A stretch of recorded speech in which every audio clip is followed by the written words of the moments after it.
Bebas banget sih. Bahasa Ukraina ya benar. Iya. Moga-moga tansah keparingan sehat walafiat. Amin. Panjang umur kita adillah Allahumma. Amin. Pertama-tama kula ngaturaken matur nuwun estu-estu kula saking dalem teng mriki iki tak niati sinau sareng. Kula matur teng Mas Ozi biasanya sing ngapu simpen biasane Pak Ustaz Nahar, Ustaz Nahar nggih. Nah iki disuwun untuk belajar bersama mengenai fikih. Insyaallah untuk pertemuan-pertemuan di kitab fikih akan menuju kepada dua kitab. Satu kitab Fathul Qorib atau biasa disebut kitab Takrib. Fathul Qorib niku syarahe. Jadi di dalam tradisi para ulama zaman dulu itu ada yang disebut dengan kitab matan. Nanti kitab matan itu disyarahi, diperjelas namanya syarah. Sedangkan syarah nanti diperjelas lagi namanya hasyiyah. Jadi ada kitab matan, syarah, sama hasyiyah. Nah ini yang kemudian nanti akan diulas. Insya Allah ini menggunakan kitab Fathul Qorib, tapi redaksinya menggunakan kitab Takrib di Abi Syuja. Dan juga rujukan seorang ulama besar bernama Al-Imam Al-Ghazali yang punya kitab masterpiece-nya yakni kitab Ihya Ulumuddin. Dan kitab Ihya Ulumuddin itu diringkas menjadi kitab Mau'idhatul Mukminin. Sebelum kemudian kita mengawali belajar bersama, mari sama-sama membacakan surat Al-Fatihah. Semoga apa yang nanti kita bahas pada malam hari ini bisa mendatangkan berkah, manfaat di dunia wal akhirah. Alhamdulillah wa ala kulli yawmin sholihah. Liridha'illah wa li syafaati Rasulillah. Lahumul Fatihah. Bismillahirrahmanirrahim. Alhamdulillahirabbil alamin arrahmanir rahim maliki yaumiddin. Iyyaka na'budu wa iyyaka nasta'in ihdinas siratal mustaqim siratal ladzina an'amta 'alaihim.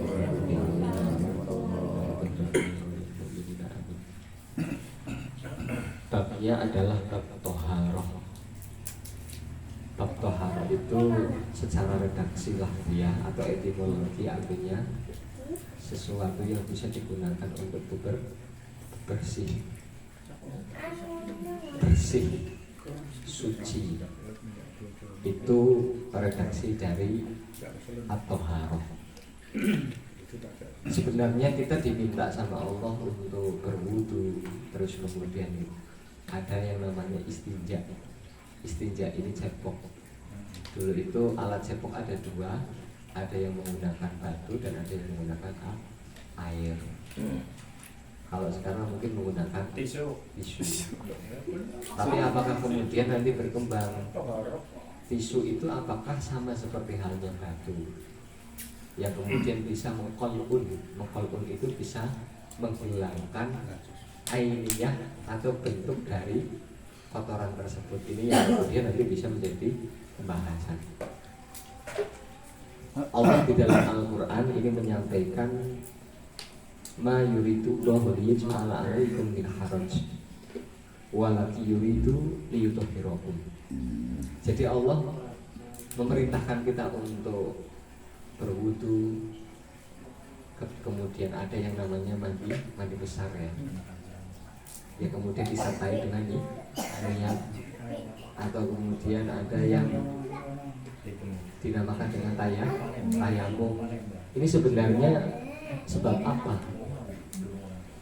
Ini tidak berarti untuk memberatkan kata Allah, tapi Allah sangat berkehendak supaya kita semua menjadi manusia yang bersih.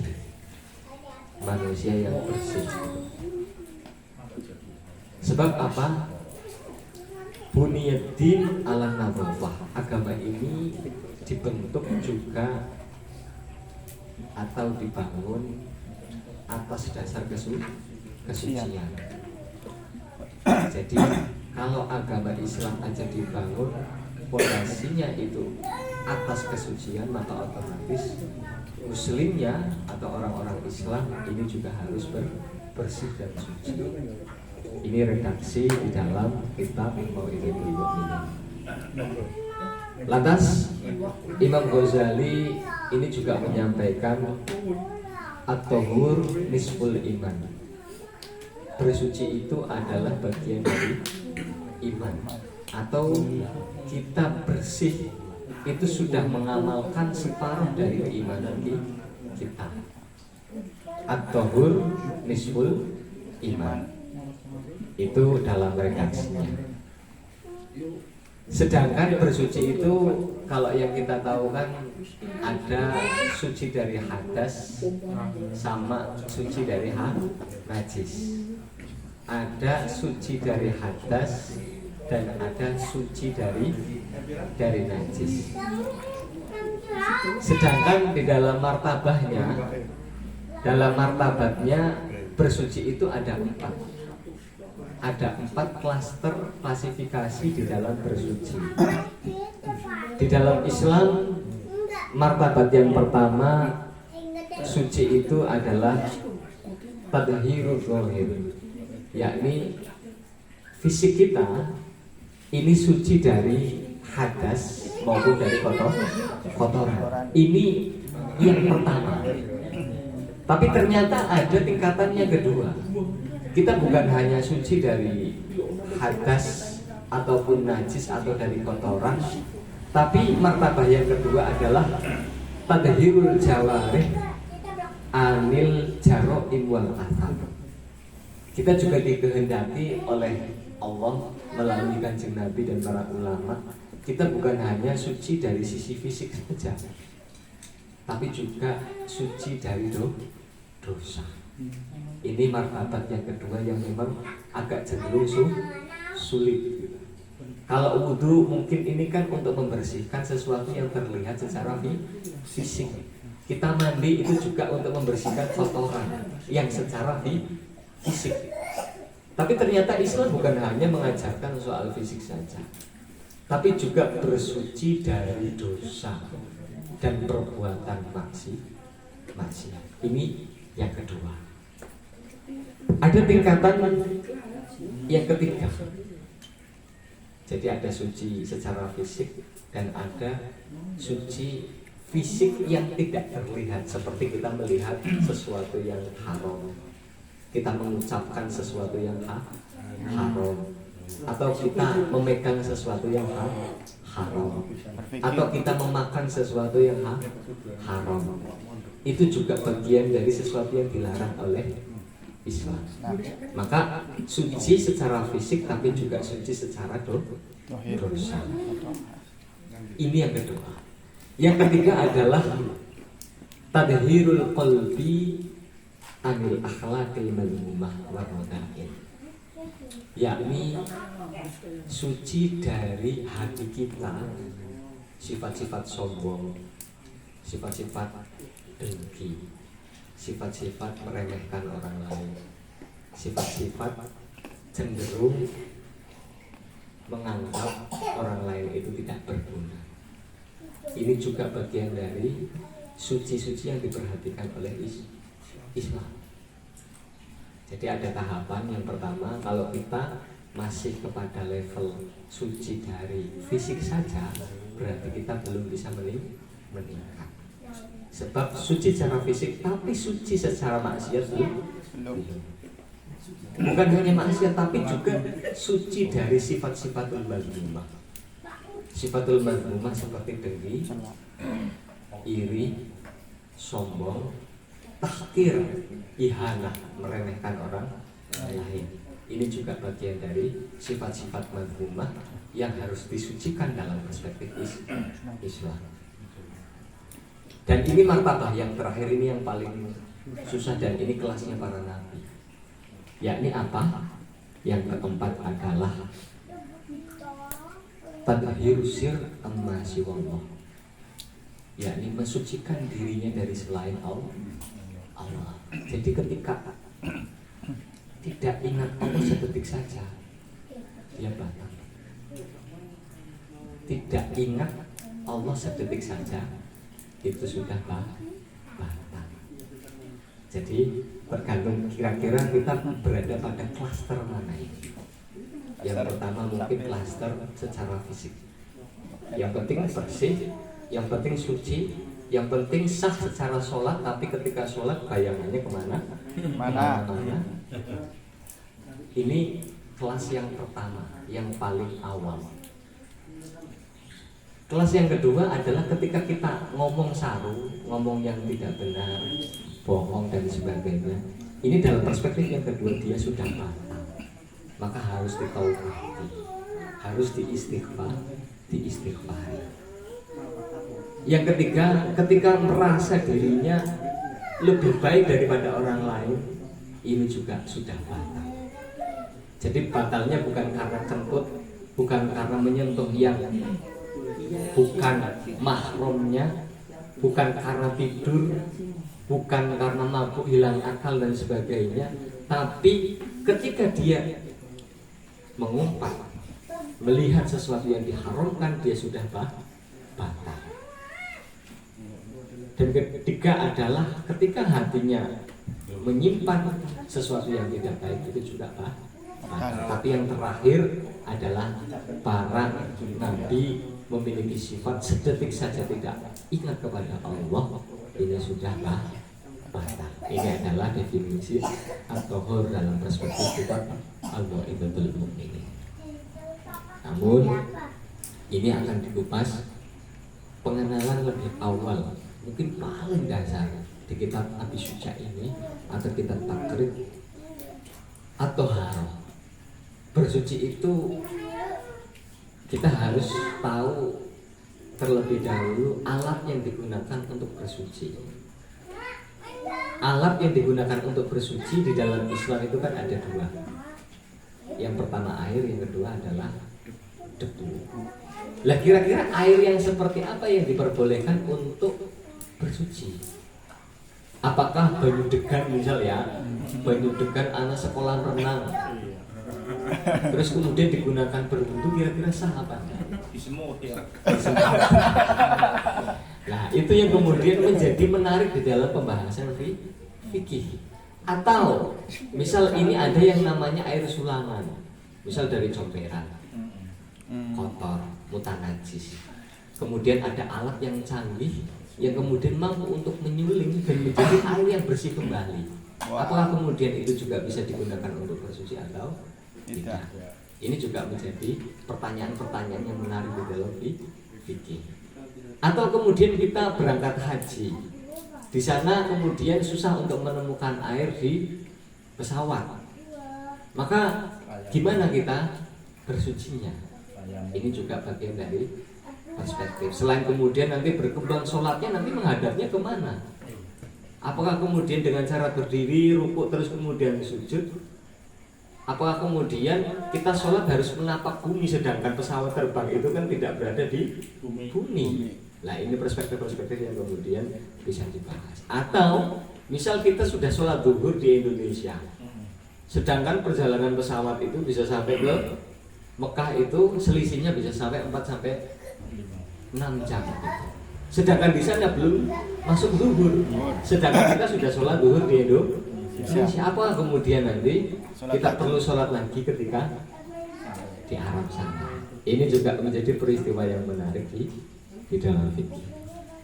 Nah, para ulama ini mengklaster alat yang digunakan untuk bersuci itu diantaranya dibagi menjadi 7. Ada 7 alat air yang bisa digunakan untuk bersuci. Mungkin kita hidup di Indonesia, jadi mungkin nggak terlalu susah untuk menemukan air. Tapi misal kemudian yang hidupnya di Afrika, misal kemudian di Bojong ya, ada gampang yang kesulitan secara air mineral atau air yang digunakan untuk bersuci itu gimana? Nah ini tawaran-tawarannya adalah air yang bisa digunakan untuk bersuci adalah air langit atau hujan.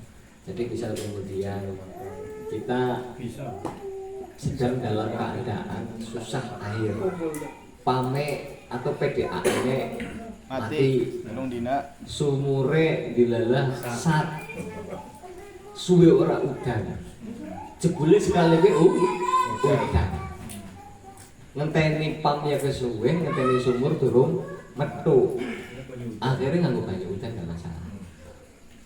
Lah kemudian lewatnya langsung ditalangi kayak gini apa? Anak talangan lewat gendeng omah. Sing bokan nang kono ana tai surute ya kayak gitu.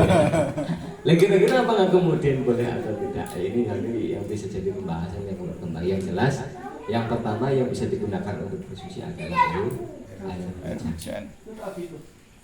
Air hujan itu bisa digunakan untuk berwudu dan bisa digunakan untuk mandi besar.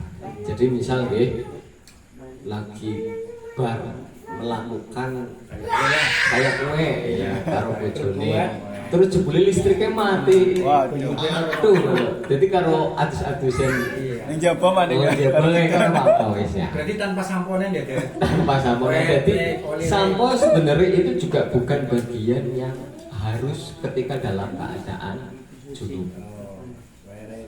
Jadi yang penting mandi besar adalah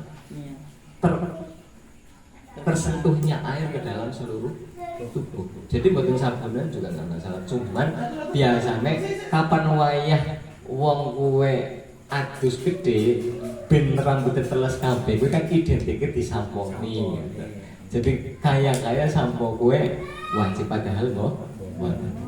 Gitu. Jadi yang pertama adalah air hujan.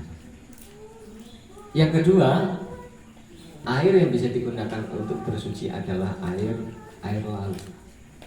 Meskipun itu secara fisik asin, meskipun itu secara fisik warnanya coklat, itu tidak masalah. Kemudian ketika kita tidak menemukan air sama sekali, maka air laut bisa digunakan untuk bersuci. Misal lagi turun nang pantai, ujuk-ujuk ihtilam, mimpi basah. Jadi langsung nyemplung bae nelesi karo niat aku niat adus titik wisah. Ora karaten. Dalam banyu laut yang karaten. Nah, diteni enak sesok mana ya berarti anu. Langsung busikan kabeh.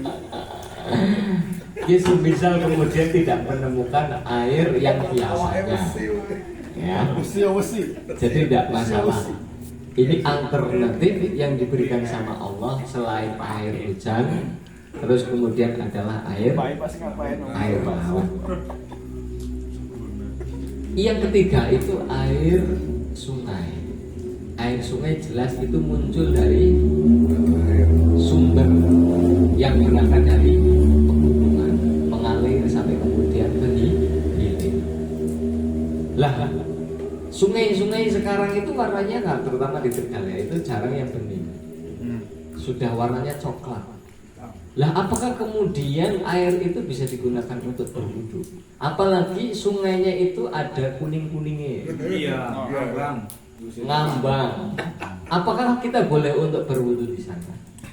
Selagi air sungai itu mengalir, itu tetap diperbolehkan untuk berwudu. Terus syarat kelorone ya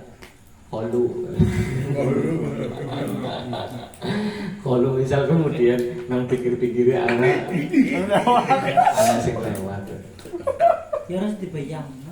iya. Ini mungkin kita dalam keadaan semacam ini tidak begitu penting ya.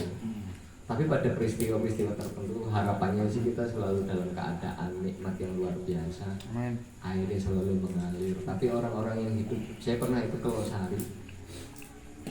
Di Losari itu di daerah pesisir pantai itu air yang digunakan untuk mandi saja yang putih itu bersih itu susah sekali.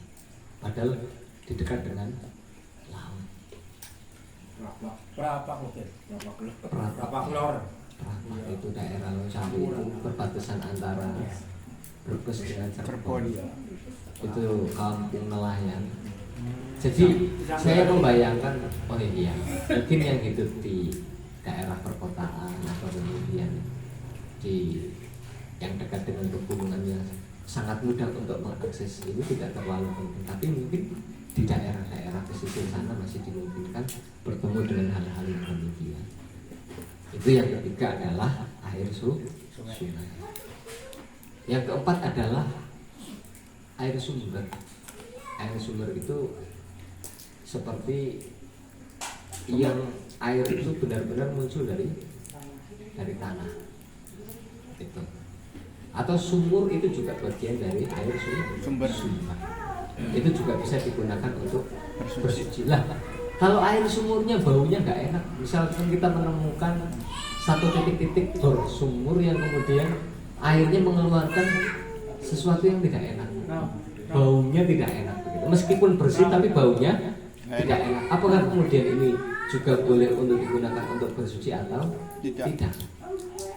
Tapi selagi itu adalah air sumber, maka itu diperkenankan untuk digunakan untuk bersuci. Meskipun nanti syarat-syaratnya adalah launuhu, warihuhu, ya, wajibmu, atau bau, rasa dan warnanya itu sudah berubah. Ini bagian dari yang namanya air mustakmal. Nanti ada pembagian, ada air mutanajis, ada air mustakmal, ada air suci tapi tidak mensucikan, ada air suci dan mensucikan. Ini nanti ada pembagian klaster semacam itu. Yang kelima adalah air es. Jadi itu es yang didodol tanggung gawe es, bukan, tapi lebih ke kutub. Air-air yang semacam itu juga bisa digunakan untuk bersuci. Mungkin di Tegal jauh dari kutub sehingga tidak bisa membayangkan bagaimana bersuci dengan menggunakan air es. Tapi dengan adanya alternatif air es, orang-orang yang hidup di sana tidak kesusahan untuk mencari air. Misal sumber atau air laut menggunakan laka laut. Akhirnya ini juga bagian dari rahmat Allah yang luar biasa untuk kemudian orang yang hidup Eskimo semacam itu bisa digunakan untuk bersuci. Dan yang terakhir, yang nomor 7 adalah ma'ul bagi atau air embun. Air embun. Jadi air embun itu juga bisa digunakan untuk bersuci. Mungkin di Indonesia air embunnya sedikit. Tapi kita bisa melihat negara-negara yang suhu ketika musim dinginnya meningkat itu embunnya sangat banyak sekali. Dan itu bisa digunakan untuk bersuci. Misal kemudian pakai ember ditaruh di atas apa? Iya, di atas genteng atau di atas semacam itu. Nanti kan air embunnya secara tidak langsung akan mengumpul. Tapi kalau di Indonesia yang kemudian musimnya tidak, ketika dinginnya tidak terlalu dingin, tapi ketika negara-negara yang dinginnya sampai kemudian sangat, itu mudah sekali untuk mendapatkan air embun. Itu ada 7 kriteria air yang bisa digunakan untuk bersuci. Terus pembagiannya, air suci mensucikan dan tidak makruh untuk digunakan. Ya seperti kita lihat air yang ada di kolam. Lah kolam itu definisinya harus kulatain. Ini yang kemudian ya terjadi di beberapa tempat-tempat yang kita gunakan untuk bersuci. Ada yang wadahnya cuma pakai ember. Ember itu apakah kemudian ketika kemasukan, misalnya embernya kecil, terus kemudian kita berwudu dan tetesan wudu itu menempel atau masuk ke dalam air yang ada di ember itu. Lah ember ini statusnya tidak suci mensucikan lagi, tapi statusnya mustakmal. Meskipun itu bersih, tapi tidak bisa untuk mensucikan. Ini yang banyak terjadi di tempat-tempat. Misal kita lagi cepok ya, terus kemudian air cepokan kita itu apa istilahnya Pak Hasil? Nyiprat. Nyipret ya, nyipret marin ember. Yang ember itu status airnya tidak sampai 2 kolah.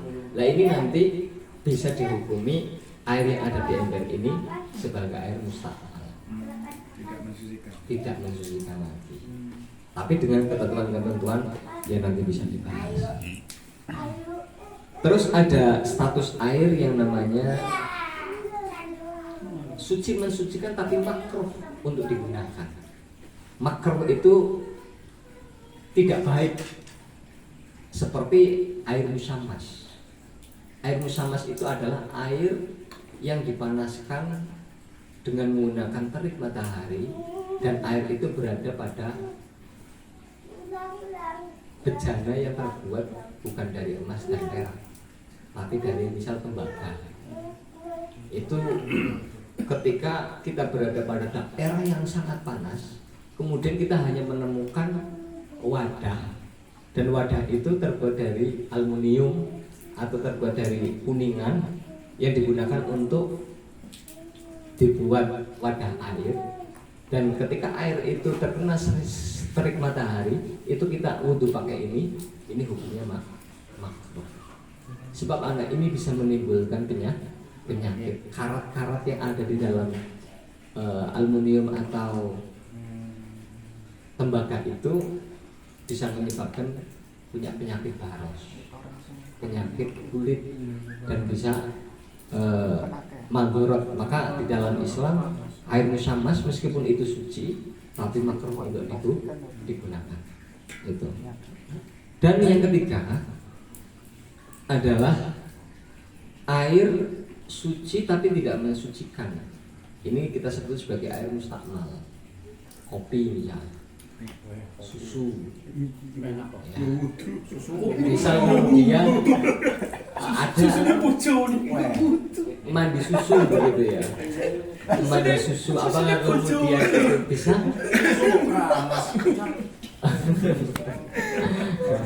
susunya bojone. Nah ini yang kemudian sesuatu itu tidak diperkenankan untuk digunakan untuk bersuci karena sudah statusnya berubah. Ada status air atau status air yang berubah salah satu dari sifatnya, baik itu baunya atau warnanya atau rasanya, yang kemudian ini kita sebut sebagai air najis atau air mutanajis yang sudah bercampur dengan sesuatu yang terkena atau bentuk najisnya itu. Nah, ini hukum-hukumnya tidak diperkenankan untuk bersuci. Itu klaster-klaster dari macam-macam air yang bisa digunakan ada 7. Air langit atau hujan, terus kemudian air laut, terus kemudian air sumur, air sungai, kemudian ada air es, terus ada air embun, dan yang terakhir adalah air apa tadi? Air sumber. Ya, itu 7 klaster air yang bisa digunakan untuk berwudu. Lah statusnya bagaimana? Ini ada 4. Pertama, air suci yang mensucikan, yakni air yang benar-benar tidak atau belum terkena apapun, ya. Tapi kalau misalnya kemudian terkena debu, ya gitu, airnya mancur tapi kemudian tercampur dengan debu sehingga warnanya berubah. Lah, debu itu kan suci. Apakah kemudian ini jadi sesuatu yang musta'mal atau tidak? Lagi ini jadi sesuatu pembahasan. Itu ada air suci yang mensucikan, air yang belum terkena dan tercampur oleh najis ataupun barang lain. Yang kedua adalah air suci mensucikan tapi makruh digunakan, yakni air musammas, air yang dipanaskan dengan menggunakan terik matahari tapi dikumpulkan dengan wadah bejana yang terbuat selain dari emas dan perak. Yang ketiga adalah air suci tapi tidak mensucikan. Ini kita sebut sebagai air musta'mal. Seperti air yang pertama dari kolam, terus kemudian kita beli marimas, dicampur marimas dan kolamnya gitu. Ini apakah kemudian statusnya suci bisa mensucikan? Ternyata tidak. Misal teh itu kan boleh suci untuk kita minum, tapi tidak diperkenankan untuk digunakan untuk berwudu. Berwudu misal wudunya nganggo banyu teh misalnya. Manis bisa. Ini. Mateng-matengnya panas. Dan yang terakhir ini adalah air najis. Air najis itu air yang terkena najis. Misal sudah digunakan atau misal lagi nenggone kolam ya, kolam itu kecenderungan iya misal begitu. Nah itu apakah kemudian statusnya najis? Nah ini nanti ada klasifikasinya. Ada yang namanya dua kolah atau kurang dari dua kolah. Dua kolah atau kurang dari dua kolah. Nah dua kolah itu isinya berapa? Isinya itu kalau dihitung ukurannya adalah 1 meter persegi, ke bawahnya juga 1 meter. Itu isinya full. Jadi kalau ember itu tidak memenuhi standar 1 meter isi dari literan air, itu berarti statusnya dunal kulaten, kurang dari 2 kolah. Misal jenengan ada ember kecil, terus kemudian pakai keran, terus kerannya dimatiin, terus air yang di dalam ember ini digunakan untuk berwudu padahal statusnya kurang dari 2 kolah. Nah ini tidak sah karena statusnya mustahil begitu. Kadang-kadang ulur gampang ngedok ya Dek. Jadi maka harus ada inhirof itu statusnya bisa misal ini ember, terus kemudian kita hancurkan, kita ambil cedok, jadi jangan langsung nyemplung. Dialirkan ya Dad. Harus dialirkan. Dan aliran ini ya airnya tidak, air yang dari wudhu ini tidak nyiprat Ke tempat konaknya. Jadi lebih hati-hati, mending kalau wudhu nggak usah pakai ember, langsung pakai Keran. Itu lebih mengantisipasi sahnya di dalam berwudhu. Itu dalam kriteria yang ada untuk bab toharoh. Barangkali ada yang hendak dibahas, silakan monggo. Dan misalnya tadi ini kan dalam